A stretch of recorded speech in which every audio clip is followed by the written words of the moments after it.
फ़अऊज़ु बिल्लाहि मिनश्शैतानिर्रजीम बिस्मिल्लाहिर्रहमानिर्रहीम।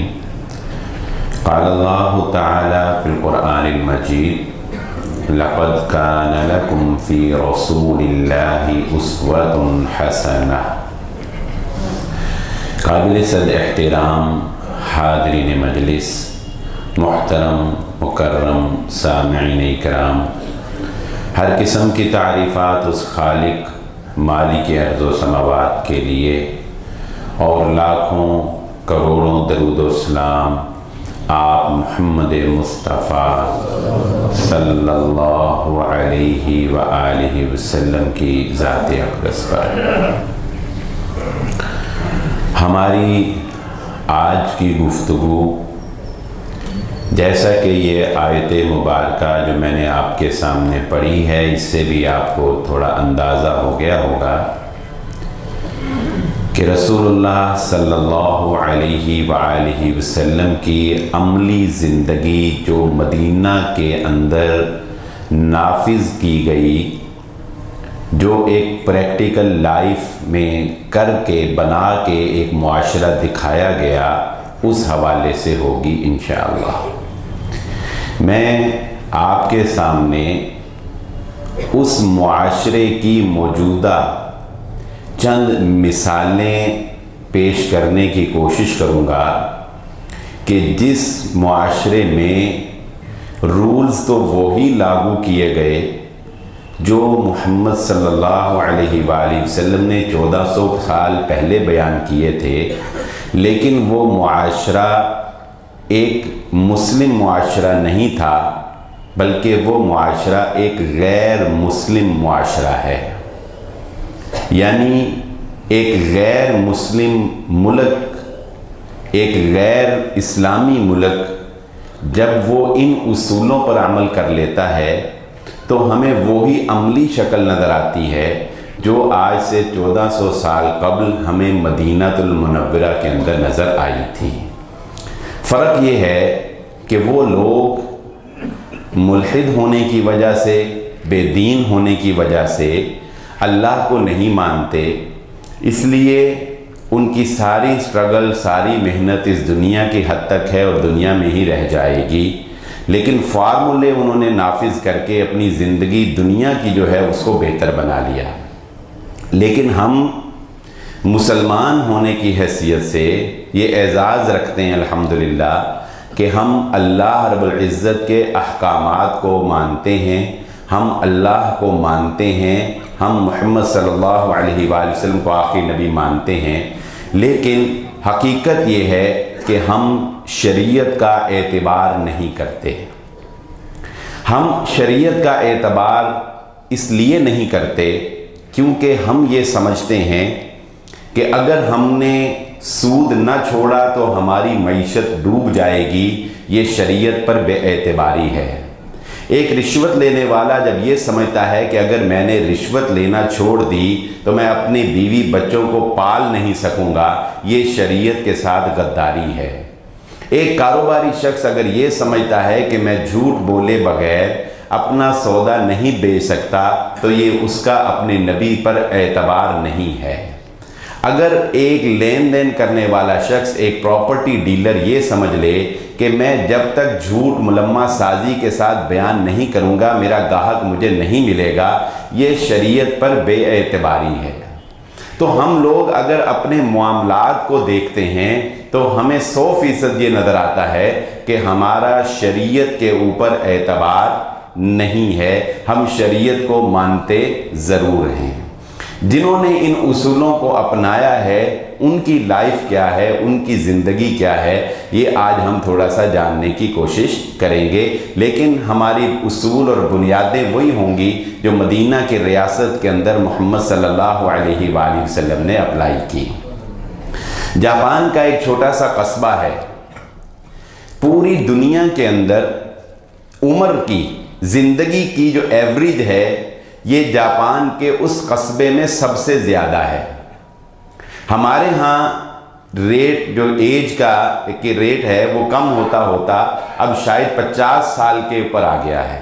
यानी 50 साल के करीब जब बंदा पहुंचता है तो 4-5 बीमारियां उसको लग चुकी होती हैं। उसके बाद वो ऊपर बोनस पे चल रहा होता है और वो ये सोच रहा होता है कि किसी भी वक्त बुलावा आ सकता है। ठीक है। अच्छा, जापान, पूरी दुनिया के अंदर जापान के उस शहर में एवरेज उम्र रेट जो है वो 100 साल से ज़्यादा है। यानी वहाँ का आम इंसान जो एक रेगुलर रूटीन लाइफ गुजारता है उसकी उम्र भी 100 साल से ज़्यादा होती है। इसकी चंद एक वजूहात हैं। देखें, ज़िंदगी और मौत तो अल्लाह के इख्तियार में है, लेकिन मैं ये बात पहले भी जिक्र कर चुका, अल्लाह ने इस दुनिया को असबाब के तहत चलाया है। अल्लाह ने सबब बनाए हैं। ये सबब इख्तियार करोगे तो ऐसे होगा, ये सबब इख्तियार करोगे तो ऐसे होगा। हाँ, वो असबाब का मोहताज नहीं है। वो जब चाहे उस सबब को रोक कर एक इस्तिस्नाई सूरत पैदा कर सकता है। ये अल्लाह रब्बुल इज़्ज़त के हुक्म से मौजिज़ा या करामत ये हो सकता है, ये एक अलग चीज़ है। लेकिन अक्सर जो लाइफ है वो असबाब के तहत चलेगी।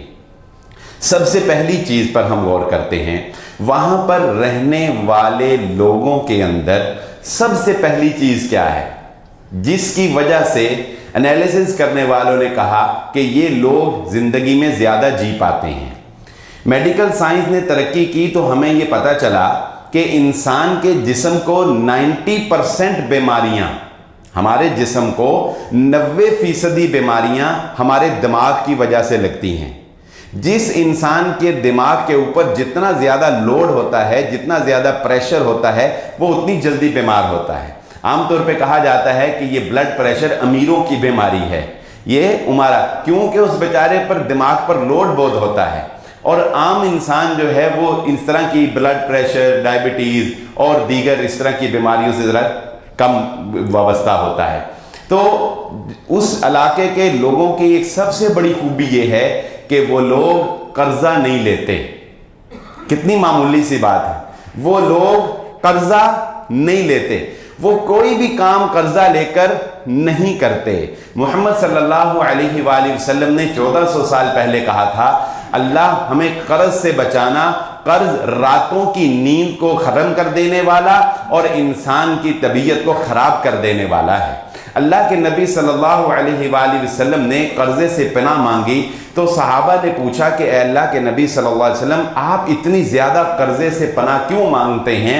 अल्लाह के नबी सल्लल्लाहु अलैहि वसल्लम ने फरमाया, मैं कर्जे से पनाह इसलिए मांगता हूँ कि मकरूज इंसान से ना चाहते हुए भी, आपने फरमाया कर्जा इंसान से झूठ भी बुलवाता है, कर्जा इंसान से वादा खिलाफी भी करवाता है। ना चाहते हुए भी इंसान जिसका देना होता है उसको कोई ना कोई बहाना बनाना ही पड़ता है, उसके साथ कोई ना कोई ऊंच नीच करनी पड़ती है, उसको कहना ही पड़ता है ऐसे होगा तो वैसे होगा, सच पर वो यकीन नहीं करता, ये ऑटोमेटिकली हो जाता है।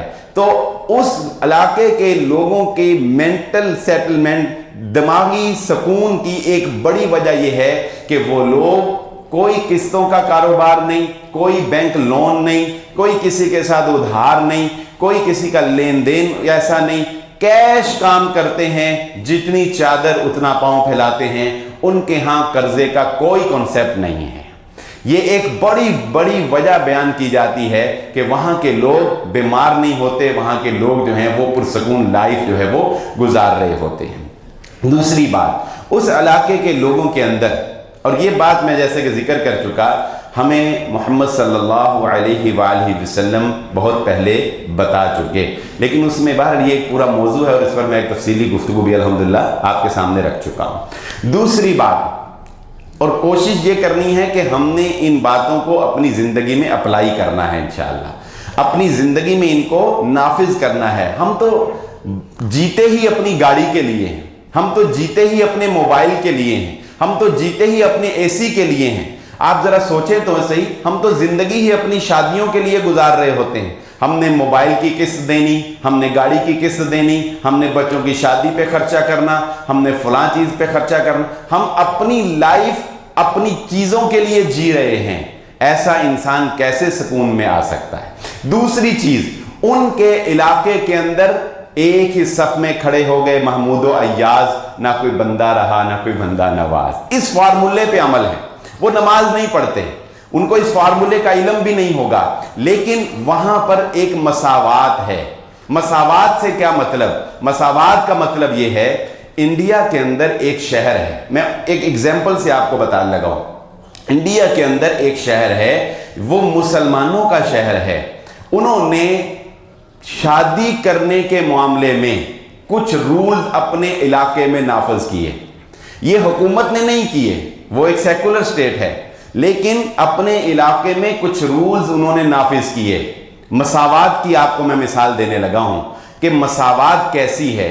मसावात ऐसी है कि उनके एक शख्स ने इंटरव्यू देते हुए कहा कि हमारी शादियों का आलम यह है कि देखने वाला ये बता नहीं सकता कि ये शादी किसी मिल ऑनर की है या ये शादी किसी 5 मरले के घर वाले की है। अमीर आदमी और गरीब आदमी की शादी में फर्क करना मुमकिन नहीं है, जज नहीं किया जा सकता। नंबर 1, निकाह मस्जिद में होगा। रूल नंबर 1, निकाह मस्जिद में होगा। रूल नंबर 2, निकाह 4 बजे होगा।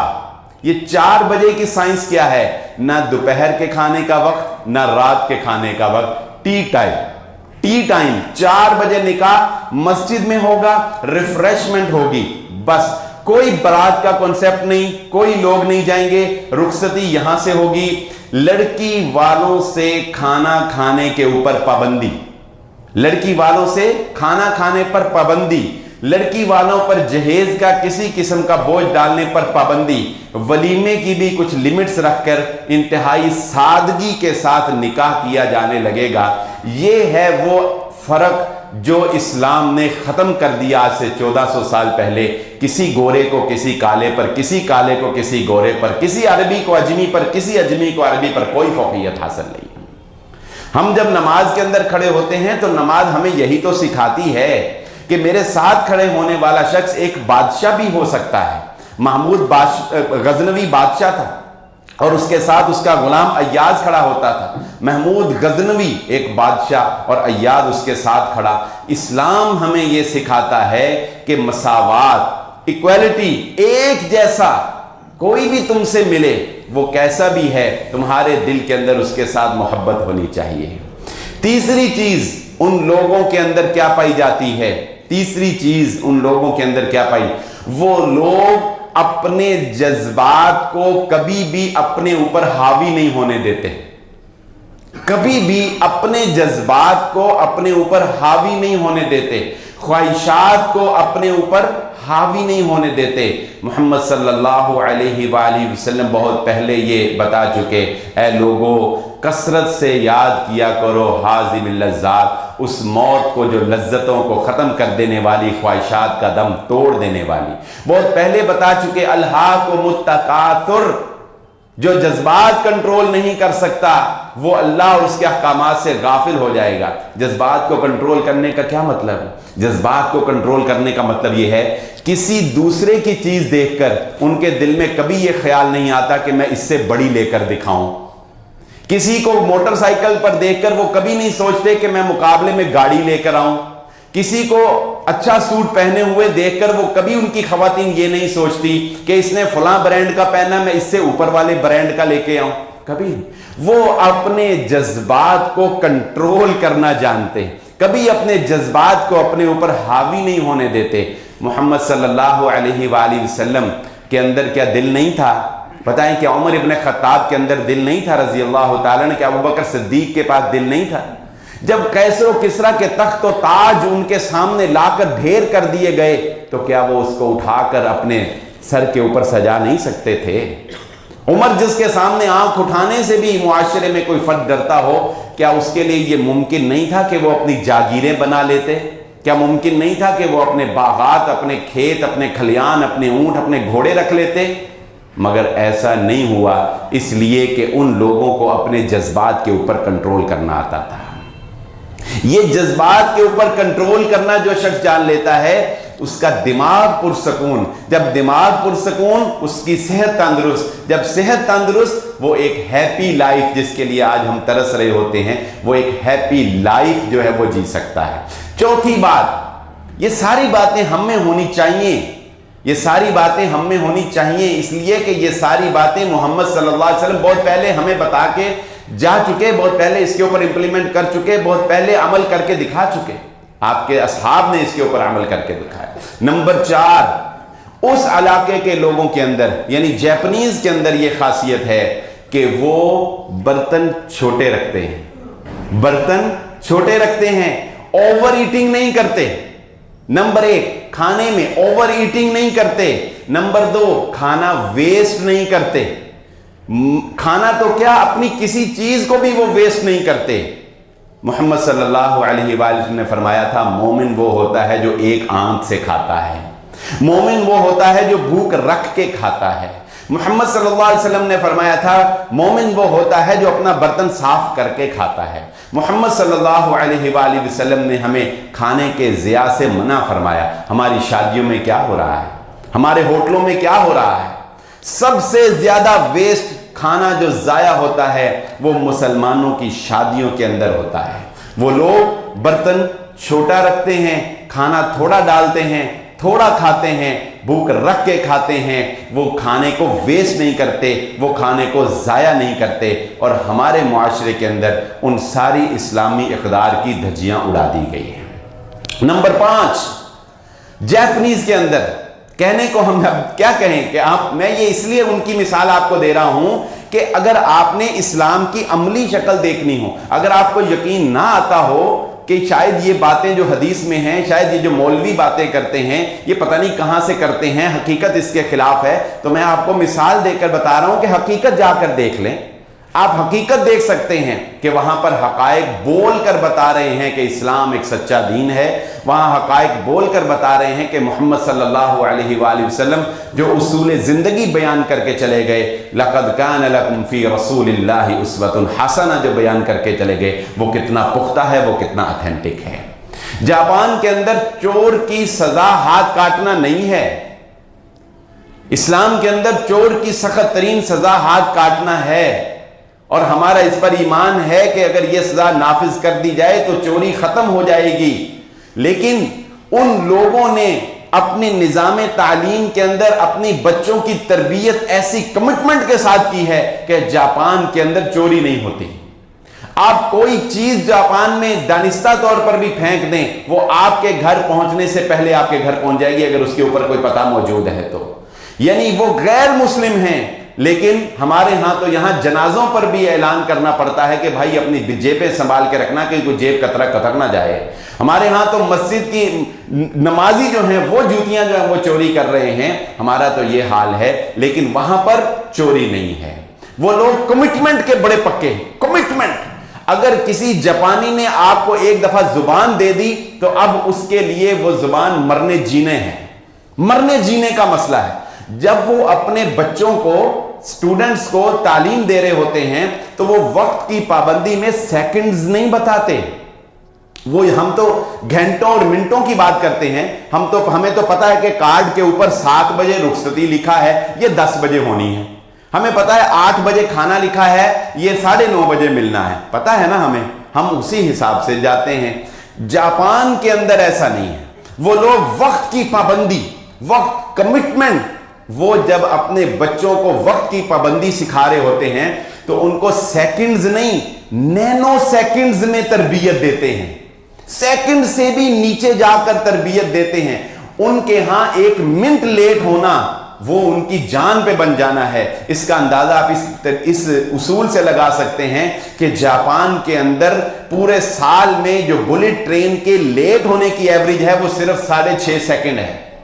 6.5 सेकंड से 7 सेकंड उनकी बुलेट ट्रेन पूरे साल में लेट होती है, इससे ज्यादा नहीं होती। मैं कहता हूं अगर आपने मुसलमानों के अंदर, हम मौलवी बेचारे को फिर भी बुरा कहते हैं, अगर आपने वक्त की पाबंदी देखनी है तो नमाज की पाबंदी इमाम से देख लो और कहीं तुम्हें पाकिस्तान में वक्त की पाबंदी नजर नहीं आएगी।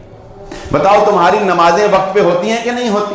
तुम्हारा इमाम, तुम्हारा मुअज्जिन वक्त पर वक्त से पहले मस्जिद में मौजूद होता है, सेकंड्स की भी ताखीर जो है वो नहीं होती है, और तुम्हारा इमाम जो है वो तुम्हारे इमामत करवाने के लिए आगे खड़ा होता है। ये चैलेंज है मौलवियों की तरफ से, मेरी तरफ से, कि जाओ जितनी पाबंदी नमाज के अंदर इमाम वक्त की करता है पाकिस्तान के अंदर, किसी और चीज के अंदर दिखा दो।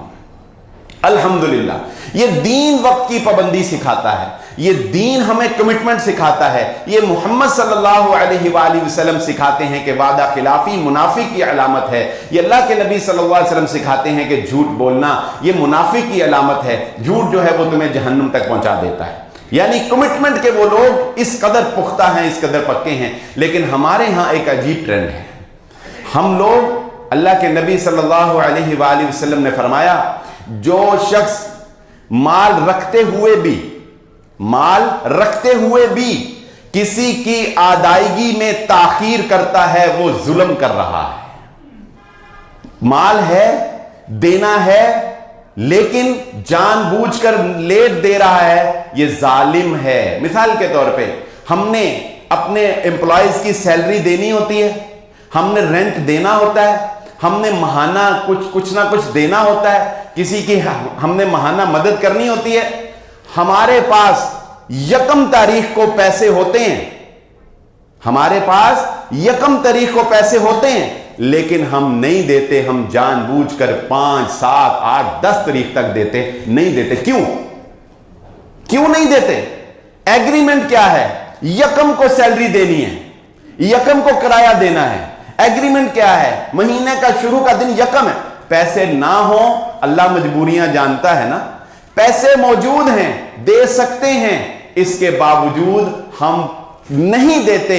ये हमारा मिजाज बन चुका है, ना हम खुद सहूलत लेने के आदी, ना हम किसी दूसरे को सहूलत दे सकते हैं। हम किसी दूसरे के लिए आसानी पैदा नहीं करते। हम कहते हैं इसको तंग करके दो, इसको दलील करके दो, इसको रुसवा करके दो। मैं ये बात आपको कोई अपनी बड़ाई बयान नहीं कर रहा, मैं खुद इसमें बहुत ज्यादा कमजोर हूं और बहुत ज्यादा मैं इसमें कोताही का शिकार हूं। लेकिन मैं सिर्फ मिसाल के तौर पे आपको बता सकता हूं कि हमारी मार्केट, फर्नीचर मार्केट में एक एग्जांपल दे रहा हूं सिर्फ। अगर 20 दुकानें थी, आज भी मिर्जा रशीद साहब जो सदर थे, आप उनसे जाके पूछ सकते हैं, अगर 20 दुकानें हैं ना, तो क्या था, 1000 रुपया देना होता था ये गार्ड का, 1000 रुपया गार्ड का देना होता था।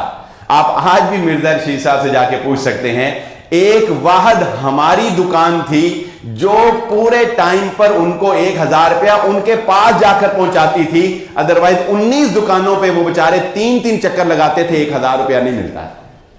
और हमारी दुकान सबसे छोटी पूरी मार्केट में। पैसों का मसला नहीं है, मसला इधर है, इधर मेंटल का मसला है, दिमाग का मसला है। पैसे होते हैं, नहीं देते।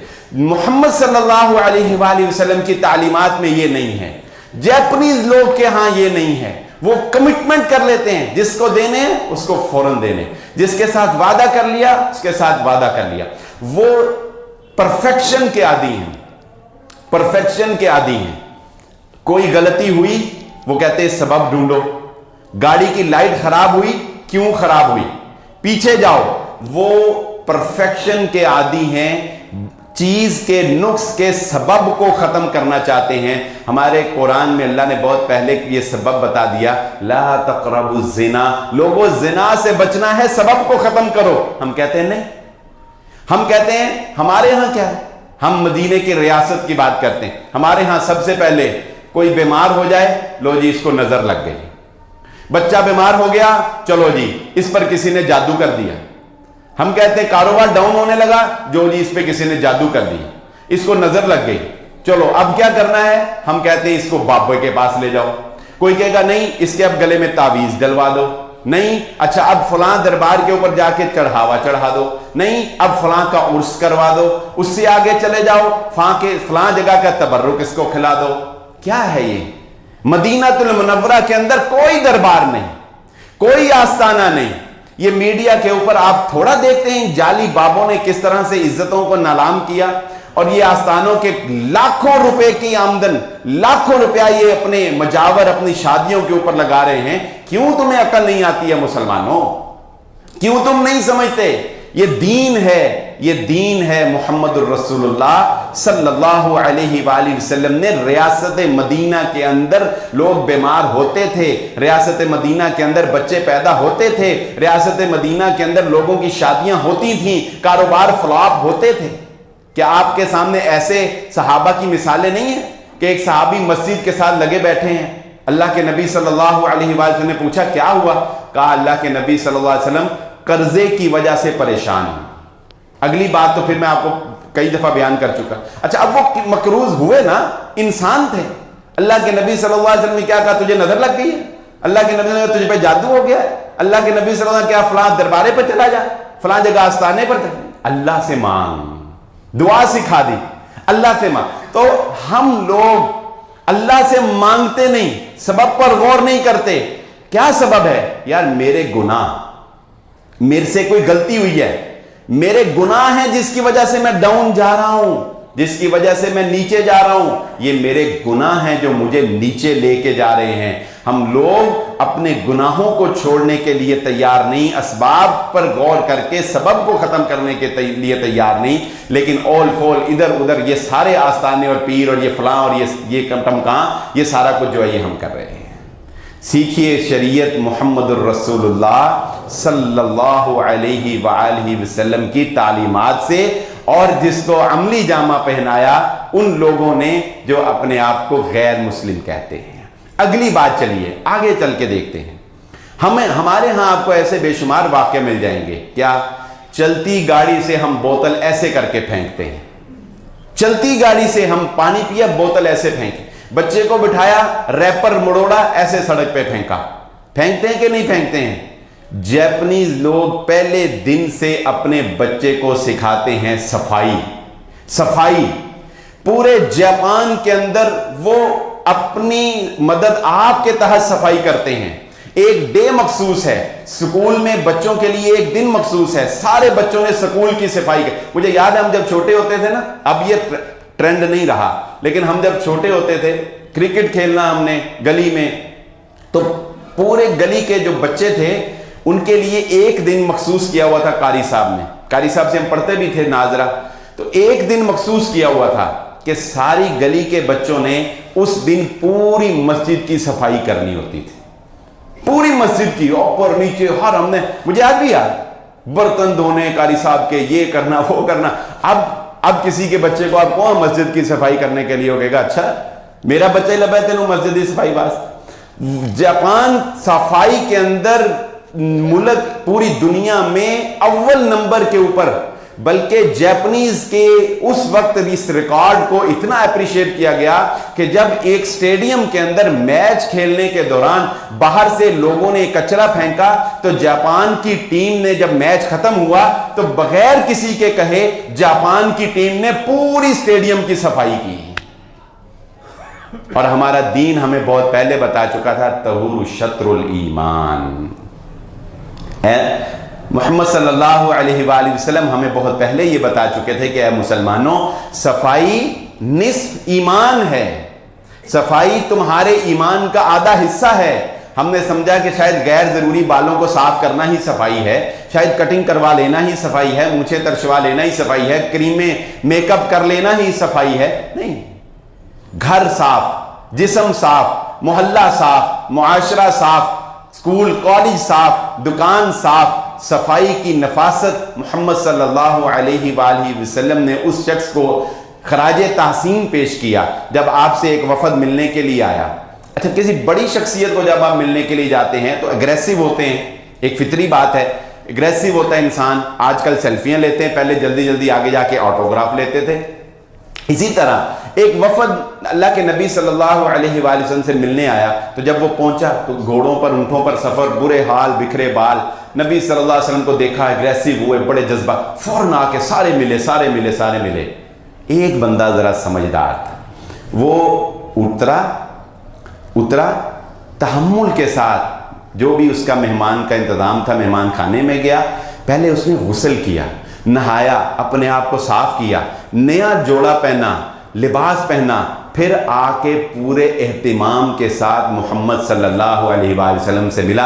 आप सल्लल्लाहु अलैहि वसल्लम ने पूरे वफद में से उस बंदे की तारीफ फरमाई, फरमाया ये बंदा है जिसने हक अदा किया है मुलाकात करने का। ये है तरीका, ये है सलीका।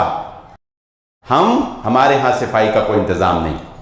आगे चलते हैं। हम अक्सर अपनी जिंदगी में कहते हैं सादगी सादगी सादगी। जापानीज लोगों के अंदर एक और बहुत बड़ी क्वालिटी यह है जो कि इस्लाम ने हमें बयान की, जो मोहम्मद सल्लल्लाहु अलैहि वसल्लम ने हमें बयान की। जाने कब कूच करना हो अपना सामान मुख्तसर रखिए। ये अल्लाह के नबी सल्लल्लाहु अलैहि वसल्लम का फार्मूला है कि दुनिया के अंदर इस तरह जिंदगी गुजारो कि जिस तरह एक मुसाफिर गुजारता है। जापानीज लोग अपने घरों के अंदर सामान इंतहाई शॉर्ट रखते हैं, बल्कि बाज घरों में अक्सर लोग, वहां के जो सर्चर हैं वो बताते हैं कि वहां लोग बेड भी कम रखते हैं, फोल्डेबल मैट्रेस रखे हुए हैं जो दिन को दीवार के साथ लग जाते हैं, रात को नीचे कर लेते हैं। खाली घर, खाली। उसका एक और फार्मूला भी वो ये समझते हैं, जापानीज लोग ये समझते हैं कि इंसान को अच्छी सेहत के लिए जितनी ऑक्सीजन की जरूरत है, घर जितना खाली होगा उतनी ऑक्सीजन ज्यादा मिलेगी, घर जितना भरा होगा उतनी ऑक्सीजन कम मिलेगी, आप बीमार जल्दी होंगे। ये उनका एक ज़हन है। मेडिकली हो सकता है ये सही हो, मेडिकल साइंस इसको प्रूव करती है कि तो वो लोग इसलिए अपने घरों को खाली रखते हैं। घरों में पेटियां नहीं है उनके, वो आगे सामान नहीं है कितना कितने सालों का। 80-20 का फार्मूला एक उन्होंने दुनिया के अंदर मुतारिफ करवाया। जापानीज ने दुनिया की, पूरी दुनिया का जब उन्होंने सर्वे किया तो उन्होंने एक 80-20 फार्मूला, 80-20 फार्मूला पता क्या है? 80-20 फार्मूला ये है, जापानीज का ये मानना है, वो ये कहते हैं कि दुनिया के अंदर इंसान 80% चीजें ऐसी रखता है जिनको वो जिंदगी में सिर्फ 20 दफा इस्तेमाल करता है। 80% चीजें हमारी ऐसी हैं जिंदगी के अंदर जिनको हम तो पाकिस्तानी तो शायद इतना भी इस्तेमाल नहीं करते। हम कहते हैं पेटियां भर के दे दो, अगला भावें अपने गराज च रखे, जिथे मर्जी रखे, ओदी सिरदर्द असी देता, असी देना ही देना, बस देता। ऐसे वाकयात भी हमारे सामने हैं कि पेटियां भर के दे दी, अगले के पास रखने की जगह नहीं है, और लालच के मारे हुए वो भी कहते हैं आने दो, जितना भी आता है आने दो आने दो आने दो। और मोहम्मद सल्लल्लाहु अलैहि वसल्लम, आपका हुजरा मुबारक, आपका प्याला, उसको चांदी के साथ जोड़ा हुआ, आपकी चारपाई खजूरों की बुनी हुई, जिन पर लेटे हुए देखकर उमर इब्न खत्ताब रजी अल्लाह ताला अन्हु के जिस्म के आंखों से आंसू जारी हो गए कि आपके जिस्म अतहर पर उस चारपाई के निशान पड़े हुए थे। हमें अल्लाह के नबी सल्लल्लाहु अलैहि वसल्लम ने यह बात सिखाई कि मोमिन आदमी दुनिया में इस तरह रहता है जैसे कि एक कैद खाना है। मोमिन आदमी दुनिया में इस तरह रहता है कि जैसे मुसाफिर है, सुबह हुई तो शाम पता नहीं होनी है कि नहीं होनी, शाम हुई तो सुबह हुई कि नहीं हुई। लेकिन हमारे अंबार लगे हुए हैं महल्लात के, और हमारे अंबार लगे हुए हैं जमा पूंजी के। ऐसी ऐसी चीज़ें हमने जमा करके रखी हैं, ऐसी ऐसी वेस्ट चीज़ें हमारे पास हैं कि पता नहीं कभी ज़िंदगी में इस्तेमाल होनी है कि नहीं होनी, लेकिन हमारे पास। वो लोग ये काम नहीं करते, वो लोग डिस्पोजेबल ज़िंदगी गुजारते हैं। ऐसा कोई चक्कर नहीं है उनके यहाँ के अगली नस्लों का भी जो है वो जमा करके रखो, ऐसा कोई चक्कर नहीं। ये चंद एक बातें हैं जो मैंने आपके सामने उस मुआशरे को मजबूरन रखना पड़ा, वगरना इस्लाम वो दीन है जो अपने मानने वालों को दुनिया में भी ये अमन सिखाता है और आखिरत के अंदर भी ये अमन सिखाता है। वो गांधी ने मजबूर होकर कहा था कि मैं मजबूर हूं कि अगर मैं तुम्हें सादगी में किसी की मिसाल दे सकूं तो मेरे पास इसके अलावा और कोई मिसाल नहीं है कि मैं तुम्हें अबू बकर सिद्दीक और उमर इब्न खत्ताब रजी अल्लाह तआला अन्हु की मिसाल दूं।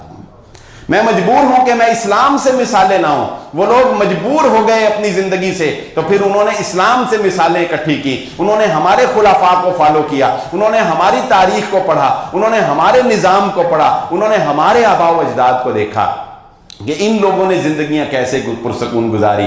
वो लोग मुसलमान नहीं हो सके, लेकिन ये भी अल्लाह का काम है, ये भी अल्लाह का काम है कि कब किसको हिदायत दे दे। तातारियों ने मुसलमानों को तहे तेग किया, ईंट से ईंट बजा दी, खोपड़ियों के पहाड़ खड़े कर दिए। लेकिन इकबाल ने कहा मुहाफिज मिल गए काबे को सनम खाने से। फिर वो तातारी मुसलमान हो गए और फिर अल्लाह रब्बुल इज़्ज़त ने उनके ज़रिए से इस्लाम को गलबा अता फरमाया। ये चंद एक बातें जो प्रैक्टिकल लाइफ से ताल्लुक़ रखती हैं, अमली ज़िंदगी से ताल्लुक़ रखती हैं। हमें चाहिए अपने तईं जितनी भी कोशिश करके ज़िंदगी में इन चीज़ों को नाफिज कर सकें, नाफिज करना चाहिए। जितनी भी पंक्चुअलिटी कायम कर सकें वो हमें करनी चाहिए। ये तालीमात मोहम्मद सल्लल्लाहु अलैहि वसल्लम ने हमें दी हैं। अल्लाह रब्बुल इज़्ज़त से दुआ है जो कहा और जो सुना समझने की और अमल करने की तौफीक अता फरमाए। व आखिर दावाना अल्हम्दुलिल्लाहि रब्बिल आलमीन।